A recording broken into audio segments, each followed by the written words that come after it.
Bank Indonesia mencatat defisit transaksi berjalan pada triwulan keempat 2016 turun menjadi 1,8 miliar dolar Amerika atau 0,8% dari PDB. Dalam rilis resmi yang dikeluarkan Bank Indonesia, angka defisit transaksi berjalan triwulan 4 2016 lebih rendah dari triwulan sebelumnya, yakni mencapai 1,9% dari PDB. Penurunan ini dinilai sejalan dengan perbaikan perekonomian dunia dan Indonesia. Bank Indonesia mencatat penurunan tersebut juga ditopang perbaikan kinerja neraca perdagangan barang dan pendapatan primer. Tidak hanya itu, transaksi modal dan finansial pada triwulan 4 2016 mencatat surplus cukup besar dan melampaui defisit transaksi berjalan. Kedepan Bank Indonesia akan terus mewaspadai perkembangan global, khususnya risiko terkait arah kebijakan Amerika dan Tiongkok.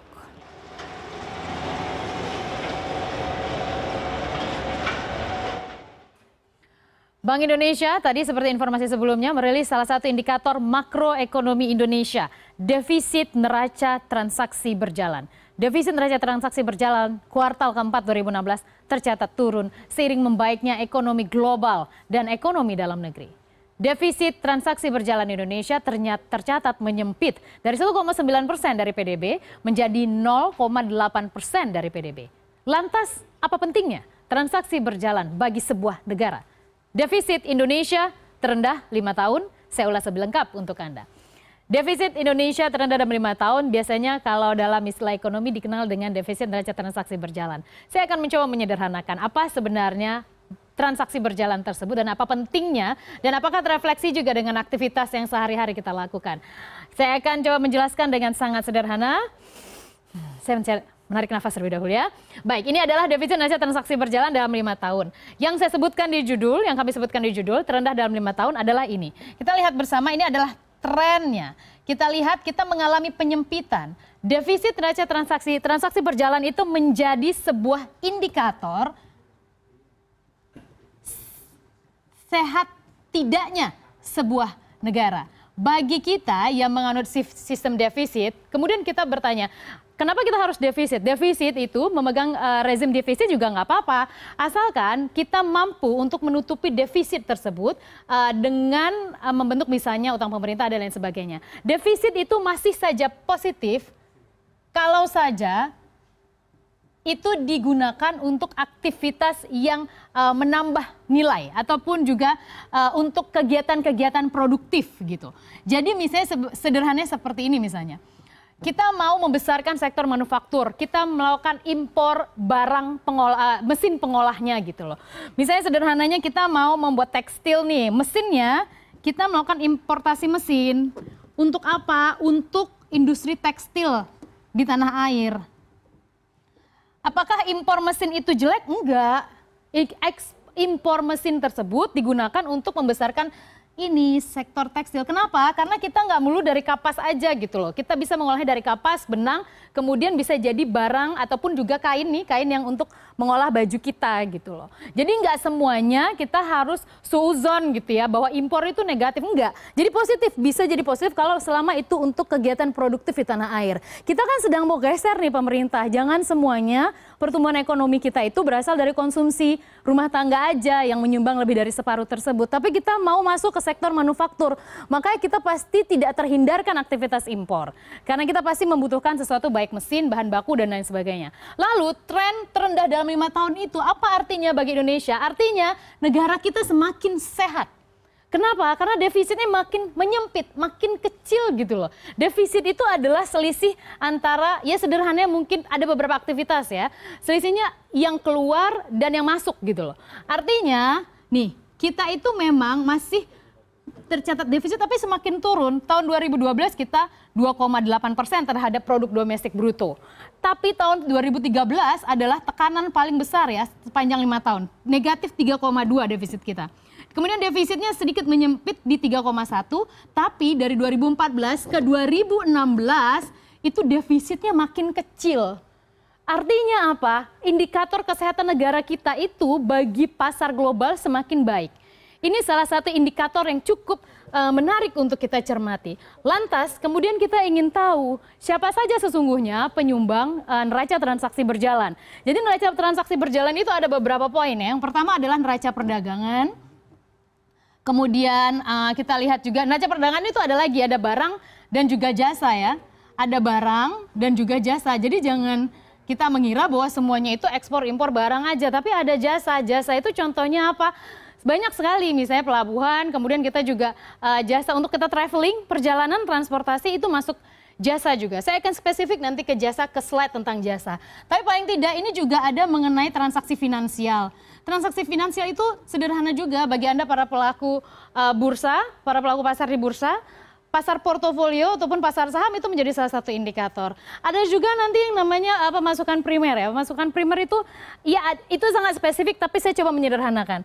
Intinya saya ingin menjelaskan bahwa tren surplus neraca perdagangan kita adalah salah satu yang berkontribusi paling besar sehingga defisit neraca transaksi berjalan kita bisa sangat menyempit bahkan menyentuh level terendah dalam 5 tahun. Ini adalah salah satu kontributor utamanya. Apa? Neraca perdagangan. Kita lihat sepanjang tahun 2015 dari Januari hingga Desember kita itu mencatat sekitar 7,6 ya juta dolar Amerika surplusnya 7,6 ini 7,6 juta dolar Amerika surplus yang kita dapatkan, tapi itu meningkat signifikan pada periode 2016 Januari hingga Desember. Jadi surplus itu mengangkat performa kita sehingga akhirnya semakin menyempit untuk defisit neraca transaksi berjalan. Artinya sederhana gini, kenapa kita defisitnya makin kecil? Ya iya karena surplus kita makin gede gitu loh. Ekspor kita makin besar, impor kita makin kecil. Meskipun bukan melulu kinerja ekspor, tapi ada ya karena impor kita mengalami penurunan. Lalu selanjutnya dari tren tersebut saya ingin melihat siapa saja penyumbang neraca transaksi berjalan. Bila kita lihat ini, kita agak pelan-pelan, saya ingin kamera lebih spesifik ke grafisnya. Kita lihat ada beberapa gambar ya, ada berwarna hijau, hijau muda, kemudian ada yang berwarna orange, orange muda. Yang hijau muda itu adalah pendapatan sekunder, kemudian yang hijau muda itu adalah barang, kemudian selanjutnya yang orange tua itu adalah jasa, pendapatan primer yang orange muda. Nah nanti transaksi berjalan ada di line chart yang berwarna merah. Ini adalah 4 kontributor utama untuk transaksi berjalan. Jadi ada pendapatan sekunder, ada barang, jasa, dan pendapatan primer. Pendapatan primer itu apa? Misalnya pemerintah merilis surat utang, dan ketika dia merilis surat utang kan itu ada kuponnya, ada persentase. Kalau Anda masukkan, Anda beli surat utang, misalnya ORI ya sekarang ya, dapat di level 8%. Kemudian selanjutnya di level 6%. Nah buat para investor seperti saya misalnya, saya pasti suka dengan bunga yang lebih besar ya dong. Saya masukin misalnya 1 juta, saya bisa dapat 80 ribu ya, 8% misalnya. Dan kalau misalnya, tapi untuk pemerintah bebannya akan semakin besar kalau dia kasih beban bunga di sini. Makanya ketika bunganya semakin kecil, itu buat kita para investor ya udahlah ya daripada nggak ada pilihan. Tapi kalau untuk pemerintah itu justru lebih baik di sini. Kenapa? Beban mereka untuk memberikan uang kembalian plus return 6% itu jadi lebih rendah. Itulah yang direfleksikan oleh pendapatan primer ini. Makin kecil kan kita lihat nih. Apa sih penentu ini bisa makin kecil? Penentunya ketika ekonominya semakin baik, maka jaminannya nggak harus lebih gede kan? Karena kondisi ekonomi kita fine-fine aja gitu. Nah jadi ada barang, jasa, pendapatan primer, pendapatan sekunder. Dan kita semakin menyempit untuk neraca transaksi berjalan kita, bahkan level terakhir kita di 1,8%. Selanjutnya, saya ingin mengajak Anda untuk mengetahui bahwa ada beberapa kontributor utama untuk ekspor misalnya. Ini sangat berpengaruh ya. Kita itu terkenal sebagai eksportir batu bara.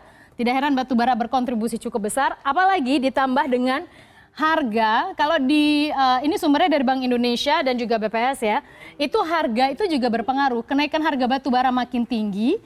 Kemudian demand ataupun permintaan di pasar-pasar destinasi ekspor juga tinggi. Tiongkok misalnya, mereka kan sekarang juga sedang tinggi. Itulah mengangkat performa dan juga nilai volume batu bara untuk kita ekspor. Setelahnya adalah minyak nabati, misalnya CPO, itu juga semakin meninggi dan juga mesin juga salah satu ekspor utama. Lalu kita ke slide mengenai komoditas impor menurut kelompok. Jadi, oke, ini barang modal ini negatif ya, saya mohon maaf. Ini datanya dari Bank Indonesia. Kita lihat untuk barang konsumsi itu mengalami pertumbuhan 9,1%, bahan baku 9,1%, tapi hati-hati pemerintah, ini yang harus di warning. ternyata impor kita tadi kan tujuannya nggak apa-apa kita defisit asalkan impornya itu untuk kegiatan produktif. Tapi ketika barang modal, ini barang modalnya untuk apa sih gitu? Itu loh, misalnya kita bangun infrastruktur, kita impor mesin-mesin untuk membuat MRT, LRT gitu. Ini terlihat juga dengan government spending ya, government spending yang stagnan pada tahun lalu terefleksi dengan ini. Jadi barang modal itu impornya turun nggak baik. Karena itulah yang harusnya mendulang ataupun juga memutar ekonomi untuk aktivitas produktif lainnya seperti infrastruktur. Ini yang harus di warning oleh pemerintah. Malah barang konsumsi yang tumbuh ya. 9,1% untuk kita yang suka konsumsi gitu. Bahan baku ya oke lah ya. Kita farmasi misalnya 80% bahan bakunya masih impor misalnya. Tapi barang modal ini loh, ini harusnya jangan 17,5%, jangan terkoreksi karena harusnya pemerintah bisa mendongkrak itu menjadi lebih baik. Dan memang ada sektor jasa misalnya, itu adalah salah satu yang berkontribusi besar. Saya kasih contoh kalau misalnya Anda doyan jalan-jalan ke luar negeri, percayalah Anda salah satu kontributor yang membuat neraca jasa kita semakin tinggi defisitnya. Jadi kalau mau jalan-jalan dalam negeri aja ya, kita bisa membantu untuk defisit neraca transaksi berjalan lebih kecil lagi.